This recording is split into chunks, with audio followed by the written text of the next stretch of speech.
bakso.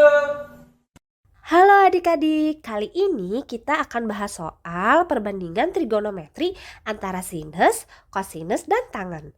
Di sini diketahui ada segitiga D, E, F dengan siku-siku di E. Dan diketahui tangen D bernilai 3, manakah hubungan antara kuantitas P dan Q berikut yang benar? P itu adalah 2 cos D sin F, sedangkan Q adalah 1/10. Teman-teman ingat tidak bagaimana cara mencari nilai sinus, kosinus, dan tangen dari sebuah segitiga siku-siku? Ayo kita review dulu bagaimana cara mencari sinus, kosinus, dan tangen. Misal, diketahui ada sebuah segitiga siku-siku D, E, F dengan siku-siku ada di titik E. Kalau misalkan titik F ini menjadi titik acuan, jadi sudut F, maka sisi DE itu disebut dengan sisi depan. Kenapa disebut sisi depan? Karena DE ini ada di depan sudut F. Lalu sisi EF ini disebut dengan sisi samping. Kenapa disebut sisi samping? Karena EF ini ada di samping sudut F.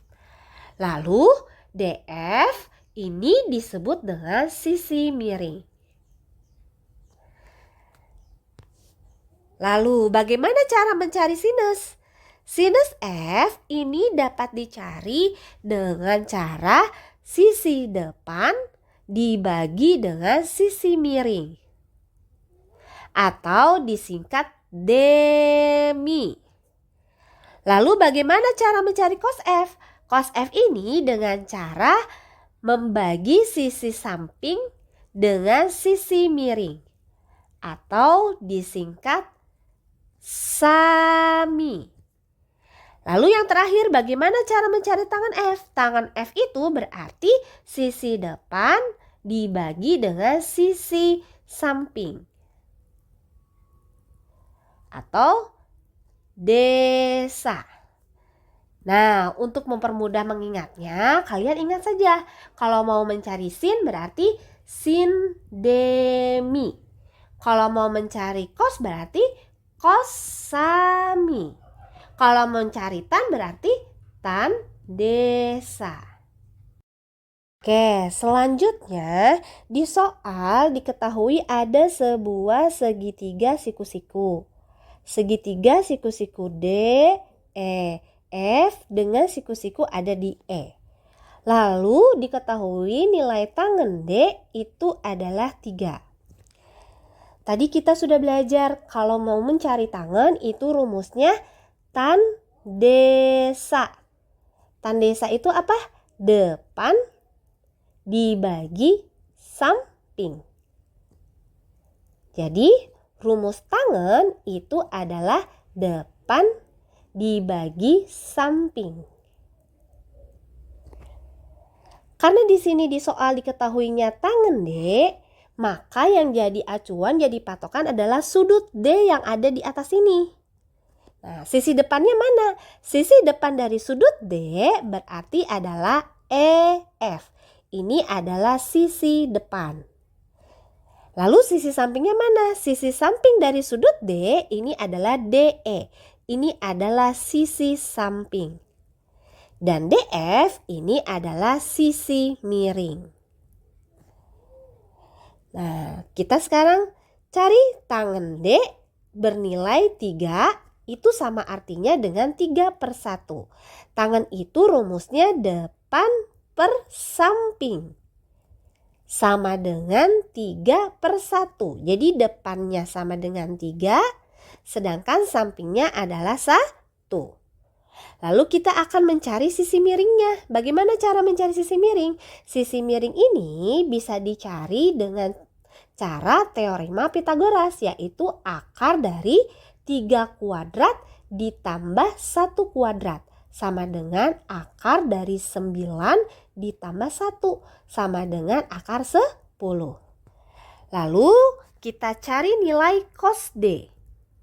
Cos itu rumusnya cosami, yaitu samping per miring. Nah, nilai sampingnya adalah 1. Sedangkan miringnya adalah, tadi kita sudah dapat nilainya adalah akar 10. Jadi 1 per akar 10. Selanjutnya, tadi kan kita sudah hitung segitiga DEF dengan siku-siku ada di E, diketahui nilainya bahwa DE itu 1, EF itu 3, dan DF itu adalah akar 10. Dan nilai dari cos D itu adalah 1 per akar 10. Nah, sekarang kita cari sin F. Sin F ini apa rumusnya? Sin F ini, sin itu sin demi, yaitu depan per miring. Karena yang jadi patokan adalah sudut F, maka sudut F-nya ada di sini. Kita cari sisi depan yang mana? Sisi depan sudut berarti DE. DE-nya 1, sedangkan sisi miringnya akar 10. Cos D-nya sudah diketahui 1 per 10 dan sin F-nya juga sudah diketahui 1 per 10. Berarti kita tinggal cari nilai P-nya. P sama dengan 2 cos D dikali sin F. Sama dengan 2 dikali 1 per akar 10 dikali 1 per akar 10. 2 dikali 1 dikali 1, 2. Akar 10 dikali akar 10 adalah 10. 2 per 10 jika disederhanakan 1 per 5. Sekarang tinggal kita bandingkan antara nilai P dengan nilai Q. Nilai P-nya adalah 1 per 5 atau sama dengan 0,2. Sedangkan Q-nya adalah 1 per 10 atau sama dengan 0,1. Berarti nilai P itu lebih besar dibandingkan nilai Q. Maka jawabannya adalah yang A.